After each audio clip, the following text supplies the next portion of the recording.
I went on a bit of holiday to the wonderful city of Leicester in the UK. During my stay, I visited the glorious Abbey Park and found this absolute gem, and just had to recreate a version of it in The Sims 4. This is the awesome South Lodge in Abbey Park, and while you watch the speed build, I'm going to be recapping my Leicester trip, spilling the tea on some of the things I did and saw, and also delving into the rich history of the different places that I visited.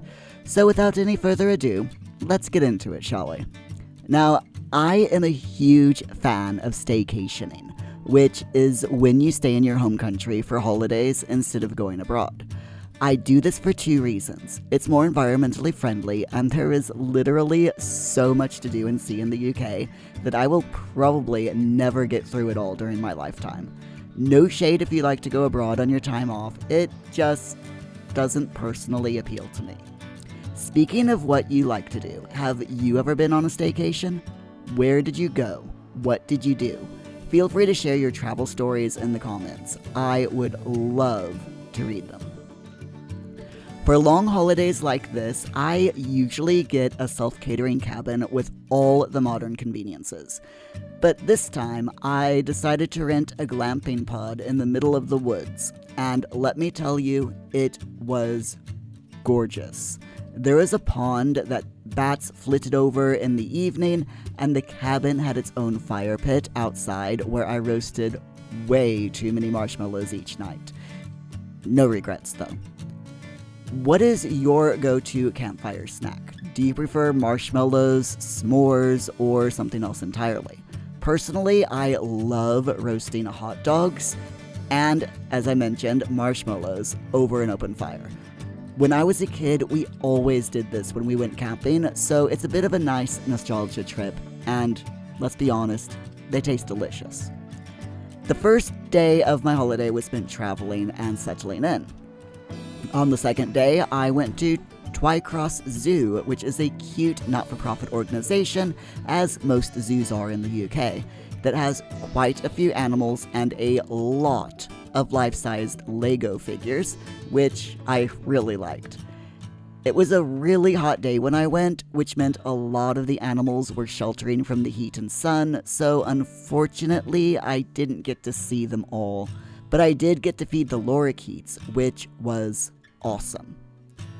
The zoo charges you £5 per little cup of nectar, which is a bit costly in my opinion, but the lorikeets are so cute. They're brightly colored birds who are related to parrots. They can learn how to talk, and the ones at the zoo will land right on your arm and practically lick the nectar cup clean. I love visiting zoos and nature reserves. With zoos, I get to see animals that I would never get a chance to see otherwise. Nature reserves are more about scenery and learning about local wildlife, and I enjoy them because they tend to be very relaxing to walk around. I've seen everything from dragonflies to bats, foxes, herons, salamanders, newts, frogs, water slugs, and water snails, and more by walking through nature reserves, and there are loads around the UK to see. The third day was a big walking day. I walked along the canal in Leicester and around Abbey Park, which is where I found this house.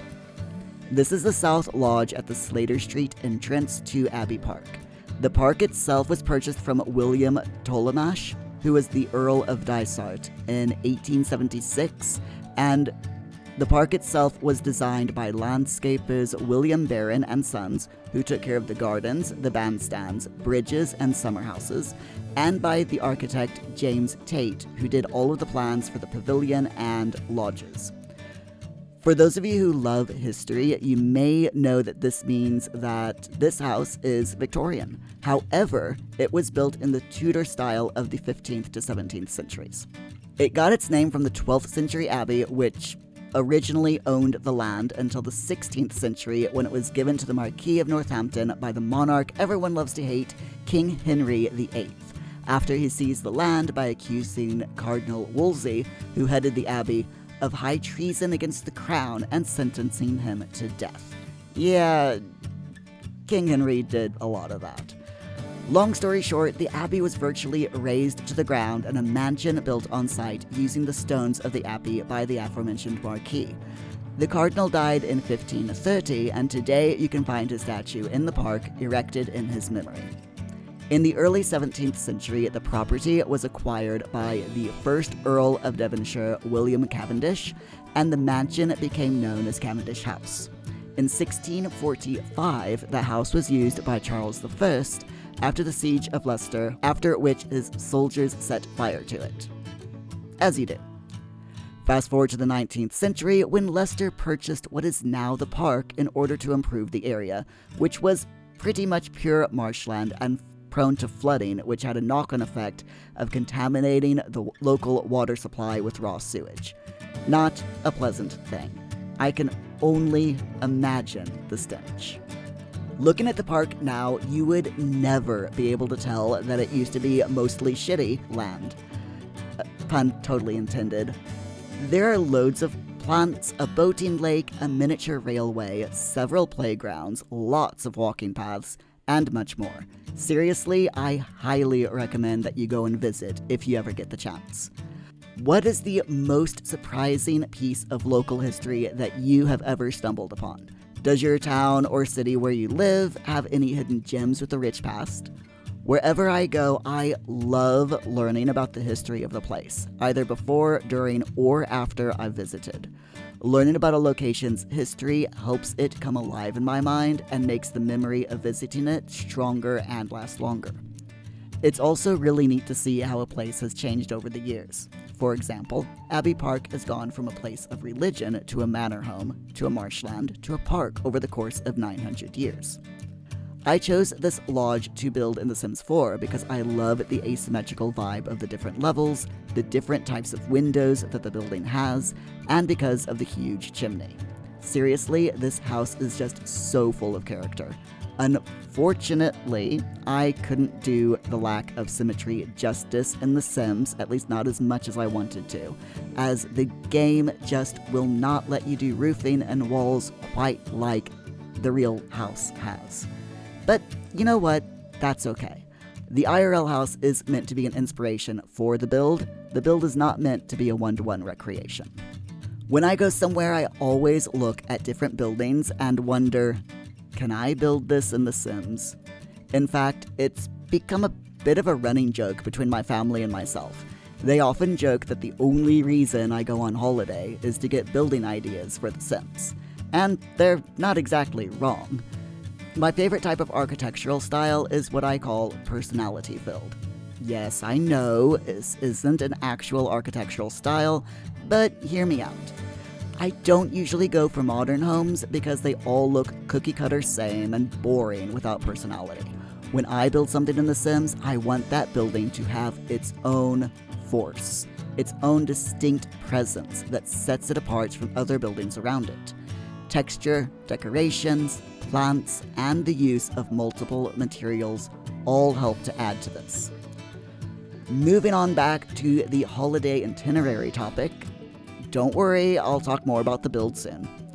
On the 4th day of my stay, I visited the National Space Museum. Seriously, if you're a space nerd or science geek, you have got to check this place out. A lot of it is understandably geared towards kids, but there's still tons of things to learn and do for the adults. The Space Museum walks you through the entirety of space history, concentrating on Russian, UK, and USA space history for the most part. There are lots of hand-on activities, lots of models and real rockets, space modules, and so on. And they even have the Sir Patrick Moore Planetarium, where you can watch various educational shows. The planetarium is not only named after one of the most iconic astronomers ever known, but it's also the largest full-dome planetarium in the UK. As someone who enjoys science fiction, both TV and books, I've always been interested in space exploration and learning about what's out there beyond our planet. If we're to survive as a species, I truly believe that we are going to have to leave this planet eventually and journey outwards. Maybe we'll see the start of it in our lifetime. Who knows? We learn more about our galaxy every day, and I, for one, am enjoying the journey. Finally, the fifth and final day of my holiday was spent walking around Bradgate Park and traveling back home. Bradgate Park used to be owned by the Earl and Lady Grey. Yes, the same people that the teas were named after. There used to be a huge manor home here, but sadly all that's left of it is ruins. Bradgate Park is absolutely huge. There's a river that runs through it, and at some point there were little diversions built into it, which resulted in sections which are perfect to study water life in. During my walk around the park, I saw lots of school-aged kids with fish nets studying frog spawn, tadpoles, minnows, and other small aquatic life in these diversion pools, which was really nice to see. The park is also a deer nature reserve, and we saw several herds of deer. The deer were not afraid of humans at all, so I was able to get quite close to them to take photos. Of course, I did not try to pet them or anything. They may not be afraid of humans, but they're still wild animals, and thus a respectful distance must be kept. Now, let's get into this build, shall we? I started with the foundation, trying to get that slightly raised look of the original. For the walls, I opted for this brick pattern to mimic the texture, even though I couldn't quite get the exact Tudor timber framing. You'll see I spent a bit of time on the windows. While The Sims 4 doesn't have the exact window styles of the South Lodge, I tried to find ones that had a similar feel and varied them as much as possible to capture that asymmetric charm. The roof, as you probably saw, was an absolute pain. I tried several different roof angles and types to get as close as I could to the complex roofline of the lodge. It's not perfect, but I think it captures the spirit of the real-life build. What are your go-to roofing techniques in The Sims 4 when you're trying to recreate something unique? I ended up using the roof cheat to give me more movement points to work with. So, if you don't know what the roof cheat is, in build mode, there's just a few manipulation points on roof pieces. Now these points are used to adjust the pitch and curve of the roof, but if you press the keyboard buttons Shift and C at the same time, while you have a roof piece selected, the game will give you a few more manipulation points, which allow you to adjust the curvature even more. Just a neat little trick for you all to practice using. For the gardens, I wanted the front to be picturesque, with the back garden giving more of a serene, park-like vibe with activities for your Sims to do. One of my favorite plants is lavender, and since it's a traditional plant for English cottages, I lined the entire front of the house with them. To make the flower beds feel more full and lush, I added various leafy plants and also some sunflowers. The sunflowers are such a pretty plant in The Sims 4, and I think they need to be used more often, so I try to use them in as many builds as I can, at least where they fit. Now, leaning into the history of the real-life lodge, I added a couple of graves to the side nook in the back garden. Perhaps it's the final resting place of the Sims who built the home hundreds of years ago. I also built a chess table, some raised flower beds, an artist's easel, a swing set, and the wishing well from the Romantic Garden Pack as a reminder that this house probably didn't have indoor plumbing when it was first built. When it came to the interior, I tried to imagine what a Victorian lodge might have looked like inside, but with a modern Sims 4 twist. Downstairs, I wanted a cozy living space, a functional kitchen and an office, and a comfortable bedroom and bathroom upstairs. I kept the layout fairly open downstairs to allow for good flow, which is something I always try to consider when building, if I remember to do so. I am very much a fan of open plan homes, and houses like this would have most likely had one room downstairs which was used for cooking and living. I did consider adding more rooms, but this is a pretty small house. In fact, when I checked, it's actually only about 20 tiles larger than a tiny home. I definitely wanted a large fireplace as well. With that huge chimney, it was definitely a must-have, and I managed to find one that matched perfectly with the house. For the decor, I leaned a bit into a rustic yet refined aesthetic. There's lots of warm wood tones, classic patterns, and a mix of antique-inspired and contemporary pieces.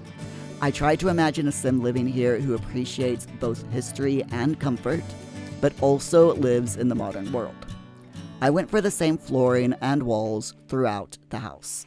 This cottage probably had wooden floors throughout. On the inside, that is the real-life cottage, and I wanted to keep that in this build. The walls are different swatches of the slightly stained-looking wall from City Living. I chose this wall because it gives that aged feel of a plastered wall that was painted over many years ago and hasn't really been touched up since. Now, one of the biggest struggles was getting the scale just right, as the real lodge has such unique proportions. I kept shrinking the house down because I felt it was too big, and I honestly lost track of how many times I redid the upstairs floor plan. But I think I managed to create that cozy feel without it being too small. And when I tested it, my Sim was able to get around the entire house without any problems. My favorite part of this build has to be that little seating area outside that I created under the fairy tree. I picture Sims enjoying a cup of tea or maybe even a picnic on the blanket there, looking out over the landscape in the distance, or maybe watching the bees and bunnies in the garden itself. The kitchen is from the Life and Death pack.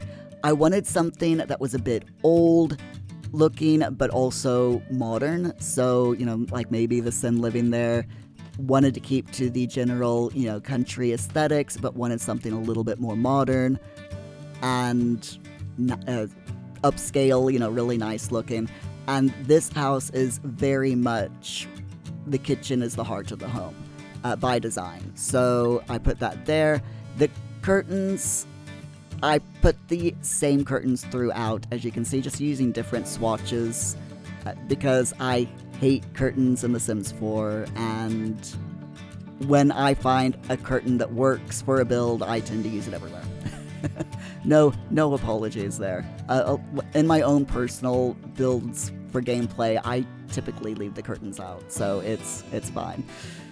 All of the appliances that I used are from the restoration kit, the brand new kit, and I just thought that they looked really nice in this house, especially with the kitchen cupboards and cabinets there. Now, when I tested this out, I only had one Sim, but I think you should be able to get 2 Sims living in this household comfortably, and you could also turn the office space into a second bedroom if you wish to do so. Unfortunately, I don't think that there's any more room in this house for a third bedroom, but I'm certain if you really wanted to, you could expand, especially since I put this on a very large lot. So I hoped that you enjoyed this more laid-back video while I shared a bit of my personal life with you and geeked out a little bit, a lot, on UK history. Special thanks to my channel members who provide that little bit more support, which allows me to do videos like this. I will give you all a shout out at the end of the video. If you wish for your name to join theirs, please click the Join Now link in the description of the video. But for now, I will leave you alone and leave you to enjoy the rest of the speed build. Thank you so much for watching, and I'll catch you later.